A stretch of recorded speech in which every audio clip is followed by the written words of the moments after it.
आप इस वक्त जहां कहीं भी हैं, एक पल के लिए बस रुक जाइए और अपनी सांसों की आवाज सुनिए। क्या आपको सिर्फ अपनी ही सांसों की आवाज आ रही है, या उस खामोशी के पर्दे के पीछे कोई और भी है जो ठीक उसी वक्त सांस रोके आपके सुनने का इंतजार कर रहा है? हम सब अपने आसपास एक मजबूत अनदेखी दीवार बनाकर रखते हैं, एक यकीन कि हम महफूज हैं, कि अंधेरा सिर्फ रोशनी की कमी का नाम है। मैं बोनी वर्मा हूं और मेरा काम आपके उसी यकीन को तोड़ना है। मैं आपको उस अंधेरे की असलियत दिखाना नहीं चाहता, मैं चाहता हूं कि आप उसे महसूस करें। ये डरावनी दास्तानें हैं, ये कोई पॉडकास्ट नहीं है, ये एक आईना है। और आज रात मैं चाहता हूं आप इस आईने में खुद को नहीं बल्कि उस साए को देखें जो आपके ठीक पीछे खड़ा है। तो अगर आप तैयार हैं तो चलिए आज की दास्तान का वो पहला पन्ना पलटते हैं जिस पर शायद आप ही के डर की स्याही गिरी हुई है। देवपुर गांव में धीरे धीरे शाम उतर रही थी। सूरज की आखिरी सुनहरी रोशनी, जिसे गोधुली कहते हैं, खेतों से लौटते किसानों के चेहरों पर पड़ रही थी। इस गांव को मॉडर्निटी यानी आधुनिकता ने छुआ तक नहीं था। यहां बिजली की बत्तियां नहीं जलती थी।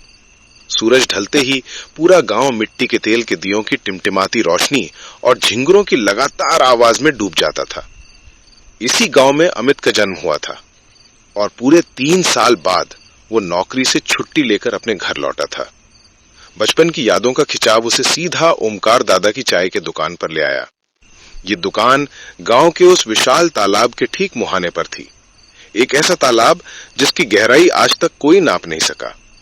दुकान के बाहर मचान पर अमित के बचपन के दोस्त बीरू, सुखिया और रवि गांव के कुछ बुजुर्गों के साथ बैठे थे। तालाब का गेट बंद हो चुका था। शाम के बाद वहां मछली पकड़ने की इजाजत नहीं थी, लेकिन ओमकार दादा की दुकान, गांव की महफिल देर रात तक खुली रहती थी। बातचीत शुरू हुई, पुरानी यादें ताजा हुई और फिर जैसे जैसे अंधेरा गहराया, बातों का रुख बदला। घर लौटने के लिए जब सब उठने लगे तो सुखिया ने अमित के कंधे पर हाथ रखा। सुन अमित, उसकी आवाज थोड़ी धीमी थी, हम तो बंटोला चौराहे से दाएं मुड़ जाएंगे और तू बाएं जाएगा, लेकिन याद रखना तेरे घर के रास्ते में जो काली खोला का मैदान पड़ता है ना, वो जगह अब ठीक नहीं है। अमित रुका। क्यों, क्या हुआ? हम तो बचपन में कितना खेलते थे वहां। सुखिया ने आसपास देखा। पिछले साल उसने फुसफुसाते हुए कहा, मुखिया भरत सिंह और उसके भाई नवल सिंह का जमीन पर झगड़ा हुआ था। बाद में दोनों की लाशें उसी मैदान में मिली।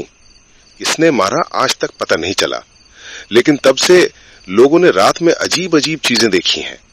कुछ ने तो बिना सिर के भरत और नवल को उसी मैदान में लड़ते हुए देखा है।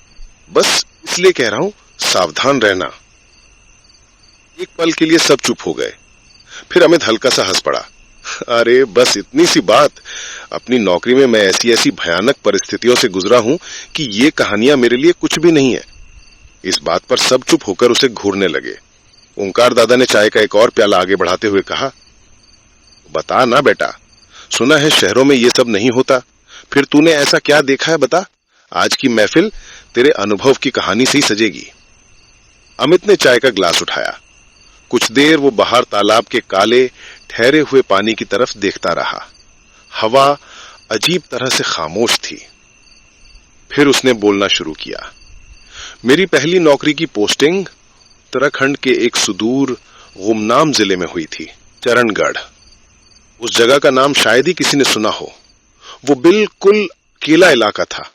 चारों तरफ घने, बहुत घने जंगल, इतने घने कि दोपहर के वक्त भी ऐसा लगता था जैसे शाम हो गई हो। मैं वहां स्टेशन मास्टर के तौर पर ज्वाइन करने जा रहा था। कोई गाड़ी, कोई बस, कुछ नहीं मिला। मुझे मजबूरन अपना छोटा सा सूटकेस लेकर पैदल ही निकलना पड़ा। जितना अंदर जा रहा था, सन्नाटा उतना ही गहराता जा रहा था। और तभी चलते चलते मेरी नजर एक रेलवे लाइन पर पड़ी। वो जंगली लताओं और खरपतवार से पूरी तरह ढकी हुई थी। ऐसा लगता था जैसे बरसों से कोई ट्रेन इस रास्ते पर नहीं चली है। और मुझे लगा कि इसी लाइन के साथ साथ चलने से स्टेशन जरूर मिलेगा। और फिर मुझे दूर एक छप्पर नजर आया। पास जाने पर दिल बैठ गया। वो वाकई एक रेलवे स्टेशन था, लेकिन उसकी हालत खराब थी। जंग लगा टीन का छप्पर, दीवारों में दरारें और सामने का नेम प्लेट चरणगढ़ स्टेशन टेढ़ा होकर लटका हुआ था। मुझे लगा चलो मंजिल तो मिली, कोई इंसान मिलेगा, कोई आवाज सुनने को मिलेगी। लेकिन जैसे ही मैंने स्टेशन परिसर में कदम रखा, मेरा दिल जोर से धड़का। वहां मौत जैसा सन्नाटा था, बिल्कुल खाली, इंसान का कोई नामो निशान नहीं। एक वीरान भूतिहा स्टेशन। मैंने हैरान होकर सूटकेस जमीन पर रखा। यकीन नहीं हो रहा था। बैग से अपना अपॉइंटमेंट लेटर निकाला। साफ साफ लिखा था, पोस्टिंग चरणगढ़ स्टेशन। मैंने कागज वापस बैग में रखा। जैसे ही मैं सूटकेस उठाने के लिए झुका और सीधा हुआ, मेरी नजर 15 कदम दूर खड़े एक आदमी पर पड़ी। वो पहले वहां नहीं था, वो बस आ गया था।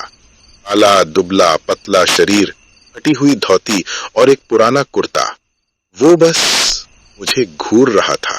मेरी सांस अटक गई, लेकिन अगले ही पल राहत मिली। कम से कम इंसान तो मिला। आप कौन हैं? मेरी आवाज कांप रही थी। उस आदमी के होठों पर एक अजीब सी पतली सी मुस्कान उभरी। आप ही नए स्टेशन मास्टर हैं बाबू? हाँ मैं ही हूँ। आइए ना बाबू, उसने कहा। मैं तो आपका ही इंतजार कर रहा था। पिछले मास्टर साहब तो चले गए, तब से किसी से बात भी नहीं हुई। मेरी एक चाय की दुकान है, वो स्टेशन के आखिरी छोर पर। मैंने देखा कोने में एक छोटी सी झुकी हुई गुमटी थी। इस लाइन पर यात्री नहीं आते बाबू, वो बोलता रहा। दिन में सिर्फ 2 ट्रेनें, एक सुबह और दूसरी रात को 1:30 बजे। रात में यहाँ कोई नहीं उतरता। दुकान भी मुश्किल से चलती है। आप चाहें तो मैं आपके खाने पीने का इंतजाम कर सकता हूँ। मैंने उस आदमी को देखा। बहुत गरीब और बहुत अकेला लग रहा था। मैंने सोचा इस वीराने में एक इंसान का साथ होना जरूरी है। हाँ जरूर, मैंने कहा। उसने मेरा सूटकेस उठा लिया। मेरा नाम खुदीराम मंडल है बाबू, सब खुड्डे कहते हैं। आइए, क्वार्टर खाली है। स्टेशन से सटी हुई एक 2 मंजिला इमारत थी। नीचे एक कमरा और ऊपर के कमरे में जाने के लिए बाहर से एक जंग लगी लोहे की सीढ़ी। सीढ़ी ऐसी लग रही थी जैसे किसी भी पल टूट कर गिर पड़ेगी। कमरा भी वैसा ही था। एक हिलती हुई खाट, टूटी कुर्सी और टेबल पर एक वॉकी टॉकी। खुदीराम ने रसोई में जाकर कुछ ही देर में गर्मा गर्म भात, दाल और सब्जी बना दी। मैंने देखा रसोई में पहले से ही थोड़ा राशन पड़ा था।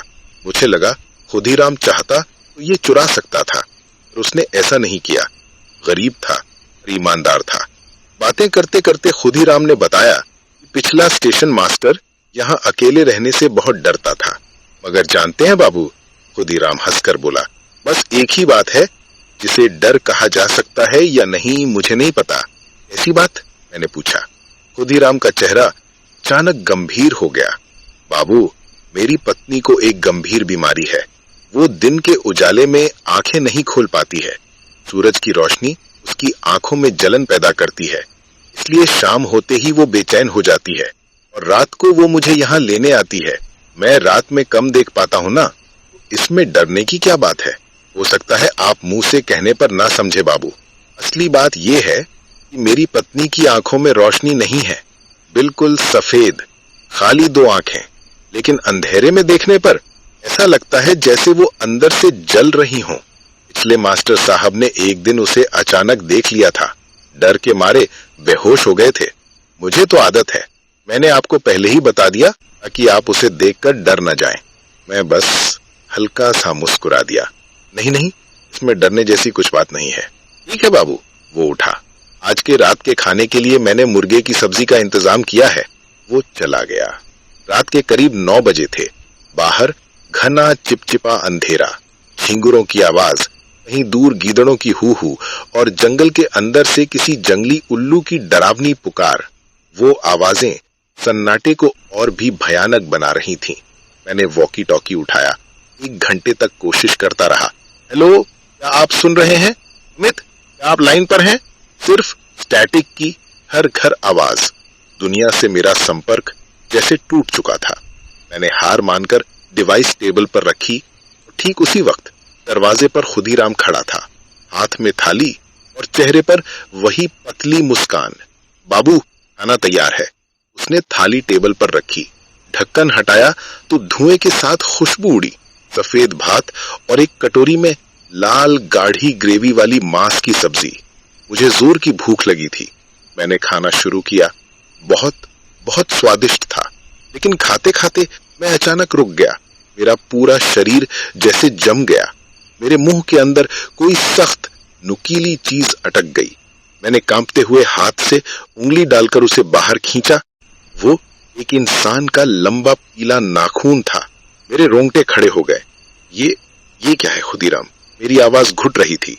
खुदीराम ने बिना सोचे जवाब दिया, ओह कुछ नहीं बाबू, शायद मुर्गी के पैर का नाखून होगा। नहीं नहीं, मुर्गी का नाखून ऐसा नहीं होता। खुदीराम मुंह नीचे करके चुपचाप खड़ा रहा। मेरी भूख मर चुकी थी। मैंने थाली परे धकेल दी। मेरा पेट भर गया। मेरी बात खत्म होते ही बाहर जोर से बादल गरजा और बारिश शुरू हो गई। हवा के एक तेज झोंके से कमरे का दरवाजा एक धड़ाम से खुल गया। मैंने देखा दरवाजे के ठीक बाहर अंधेरे के अंदर दो छोटे से रोशनी के बिंदु टिमटिमा रहे थे। एक ठंडी सिहरन मेरी गर्दन से नीचे उतर गई और ठीक तभी खुदीराम ने शांत आवाज में कहा, वो देखिए बाबू, मेरी पत्नी आ गई। अच्छा, तुम निकलो, मैंने जल्दी से कहा। मैं दरवाजे के पास ही खड़ा रहा, पर वो औरत अंदर नहीं आई। खुदीराम ने झूठे बर्तन हाथ में लिए और दरवाजे की तरफ बढ़ा। कमरे के इकलौते बल्ब की पीली रोशनी में मैंने साफ देखा, अंधेरे के अंदर से दो हाथ बाहर आए थाली लेने के लिए, और उन हाथों को देखकर मेरा खून जम गया। वो हाथ इंसानों के नहीं थे। हथेली बिल्कुल सूखी, सख्त थी, चमड़ी फटी फटी जैसे मछली के शल्क हों। उंगलियां बेतहाशा लंबी थीं और नाखून काले, तेज, किसी शिकारी जानवर के पंजों जैसे। घूंघट की ओट से रोशनी के वो दो बिंदु एक पल के लिए बुझे और फिर जल उठे। वो पलकें झपका रही थी। खामोशी से उन पंजों ने थाली पकड़ ली। मैं सांस रोके बस देख रहा था। फिर उस औरत ने अंधेरे के अंदर से ही अपना सिर घुमाकर मेरी तरफ देखा। वो दो जलते हुए आलोक बिंदु मेरे सीने में बिजली की तरह चुभ गए। मेरी सांस अटक गई। खुदीराम ने आखिरी बार मेरी तरफ देखा और एक अजीब ठंडी मुस्कान दी और अपनी पत्नी के बगल में खड़ा होकर भीगते हुए अंधेरे में गुम हो गया। मैंने उन दोनों को पीछे से देखा और एक और चीज देखकर मेरा दिल दहल गया। खुदीराम की पत्नी उससे कहीं ज्यादा लंबी थी। खुदीराम भी लंबा आदमी था, पर उसकी पत्नी का कद इंसानों की सामान्य सीमा को पार कर गया था। वो दानवाकार थी। मैं समझ गया पिछला स्टेशन मास्टर क्यों बेहोश हो गया था। मैंने कांपते हाथों से दरवाजा बंद किया और कुंडी चढ़ा दी। मुझे याद आया, रात 12 बजे इस लाइन से एक ट्रेन गुजरने वाली थी। मुझे सिग्नल रूम में जाना था। घड़ी में 11 बज रहे थे। मैंने वॉकी टॉकी और टॉर्च उठाई और बाहर निकलकर उस जंग लगी लोहे की सीढ़ी पर कदम रखा। ऊपर का कमरा सीलन और सड़न की बदबू से भरा था। मैंने खिड़कियां खोली। सामने रेलवे लाइन की तरफ एक छोटी सी बालकनी थी। बारिश तेज हो गई थी। हवा पेड़ों को किसी पागल की तरह झंझोड़ रही थी और ठीक तभी वॉकी टॉकी के अंदर से अचानक एक आवाज आई, हेलो, क्या आप सुन रहे हैं अमित? क्या आप लाइन पर हैं? मैं चौंक गया। हाँ, मैं अमित बोल रहा हूँ सर, मैं सुबह से यहाँ फंसा हुआ हूँ। उधर से एक कटी हुई आवाज आई, मिस्टर अमित, आप कहाँ हैं? आपको आज सुबह ऑफिस पहुंचना था, आप अभी तक नहीं आए। सर, मैं स्टेशन पर ही हूँ, लेकिन यहाँ कोई नहीं है। एक मिनट, इधर आवाज अचानक गंभीर हो गई। आपके साथ कोई है? मुझे एक औरत के रोने की आवाज आ रही है। ये रो रहा है क्या आपके पास? मेरा सीना धक धक करने लगा। मैंने चारों तरफ देखा। कमरे में मैं अकेला था। बाहर सिर्फ बारिश की आवाज। नहीं सर, मैं चिल्लाया, मेरे साथ कोई नहीं है, जरूर कोई गलतफहमी। नहीं, वो भी चिल्लाया, मैं साफ सुन रहा हूँ, एक औरत आपके ठीक पास रो रही है। मेरा शरीर ठंडा पड़ गया। नहीं सर, यहाँ कोई नहीं है। हेलो, लाइन कट गई। सिर्फ स्टैटिक। दुनिया से मेरा आखिरी संपर्क भी टूट गया। ठीक उसी वक्त आसमान में जोरदार बिजली चमकी। पल के लिए सब कुछ रोशन हो गया। नीचे की रेलवे लाइन और लाइन के उस पार का घना जंगल, और उस रोशनी की चमक में मैंने जो देखा उससे मेरा दिल बर्फ हो गया। एक औरत घूंघट डाले हुए जंगल के बीच खड़ी थी, लेकिन वो 2 मंजिला देवदार के ऊंचे ऊंचे पेड़ों से भी ऊंची थी। बिजली की रोशनी बुझ गई। अंधेरे में फिर से वो 2 आलोक बिंदु उभरे, टिमटिमाते हुए, जलते बुझते। वो पलके झपका रही थी। वो मेरी ही तरफ देख रही थी। मेरा खून जम गया। मैं एक पल भी नहीं बचूंगा। मैं तेजी से भागा और सामने की खिड़की धड़ाम से बंद की। दाहिनी दीवार की खिड़की बंद की और जैसे ही बाईं खिड़की की तरफ हाथ बढ़ाया, मेरे पैर वहीं जम गए। बाएं हाथ की खिड़की के उस पार चेहरा था। शीशे से चिपका हुआ था। दूसरी मंजिल की खिड़की पर एक असामान्य रूप से विशाल चेहरा। चेहरे का आकार इंसानों से 4-5 गुना बड़ा था। माथे से लेकर ठुड्डी तक उसने पूरी खिड़की को ढक रखा था। काले काई जैसे रंग की गली हुई त्वचा, सूजे हुए फटे हुए होंठ, आंखों की जगह 2 खाली गहरे गड्ढे थे, जिनके अंदर सफेद तेज रोशनी जल रही थी। उसके हाथ वही शल्क वाले पंजे जैसे हाथ खिड़की की लोहे की छड़ों को कसकर पकड़े हुए थे। हर एक हाथ खिड़की के बराबर था। मैं सांस नहीं ले पा रहा था। मेरा दम घुट रहा था। ठीक तभी मुझे खुदीराम की आवाज आई। वो आवाज बाहर से नहीं, बल्कि कमरे के चारों दीवारों के अंदर से, कमरे के हर कोने से एक साथ गूंज रही थी। बाबू, वो आवाज जैसे 1000 जहाज एक साथ बज रहे हों। हमारे साथ ही रहिए, हमें अकेले नहीं रह सकते। मुझे बहुत डर लगता है अकेले रहने में। पहले भी वो मुझे छोड़कर चली गई थी, लेकिन मैंने उसे बांध लिया था, और अब आप आए हैं। अब से आप हमारे साथ ही रहेंगे। मैं और बर्दाश्त नहीं कर सका। मैं गला फाड़कर चिल्लाया, लेकिन मेरी चीख का कोई असर नहीं हुआ। खिड़की के उस पार खड़ी उस भयानक आकृति ने अचानक लंबी गहरी सांस ली, और वो सांस बर्फ जैसी ठंडी हवा बनकर मेरे शरीर को छेदती हुई कमरे में घुस गई। मेरी हड्डियों तक सब कुछ जम गया, और फिर चारों तरफ एक भयानक अमानवीय शैतानी हंसी गूंज उठी। मेरा सिर घूम गया। आंखों के सामने सब कुछ अंधेरा हो गया। मैं बेहोश होकर गिर पड़ा। मैं चुप हो गया। ओमकार दादा की चाय की दुकान के अंदर गहरा भयानक सन्नाटा छा गया था। किसी के सांस लेने की आवाज तक नहीं आ रही थी। दुखिया ने डरते डरते फुसफुसा कर पूछा, तो क्या वे खुदीराम और उसकी पत्नी थे? तू वहां से कैसे निकला यार? अमित ने एक लंबी कांपती हुई सांस ली। मैं कैसे निकला ये मुझे खुद नहीं पता। दरअसल मैं खुद नहीं निकल पाया। मुझे निकाला गया था। मतलब मुझे होश आया, मैं एक बिस्तर पर लेटा था, लेकिन वो मेरा क्वार्टर नहीं था। मेरे पास मेरे सीनियर अफसर शशिधर हल्दर बैठे थे, वही जिनसे मेरी वॉकी टॉकी पर बात हुई थी। उन्होंने मुझे बताया, मैं जो चिट्ठी भेजी गई थी उसमें एक भयानक गलती थी। दरअसल करणगढ़ नाम के 2 स्टेशन है। दोनों का नाम एक ही है। दोनों के बीच 3 मील की दूरी है। इनमें से एक स्टेशन को बहुत पहले ही वीरान घोषित कर दिया गया था, और तुम उसी वीरान स्टेशन पर जाकर रुक गए थे। अमित की बातें सुनकर दुकान में बैठे सब लोग सेहर उठे। हल्दर साहब ने बताया। अमित ने कहना जारी रखा, वो स्टेशन कई सालों से जनशून्य है, क्योंकि वहां एक भयानक घटना हुई थी। खुदीराम नाम का एक सनकी आदमी था, जिसकी वहां चाय की दुकान थी। वो कदली बाला के पीछे पागल था। कदली रोज सुबह उसकी दुकान से चाय पीकर ट्रेन पकड़ती थी। खुदीराम ने उससे शादी के लिए कहा, लेकिन कदली ने साफ मना कर दिया। वहीं सर्वनाश हुआ। खुदीराम के सिर पर गुस्सा और पागलपन सवार हो गया। वो एक तांत्रिक के पास गया और उसने कदली पर एक भयानक वशीकरण का जादू करवाया। एक दिन चाय के साथ उसने वो मंत्र वाली जड़ी बूटी कदली को पिला दी। उसके बाद से कदली जैसे खुद इंसान नहीं रही। वो पूरी तरह खुदीराम की गुलाम बन गई।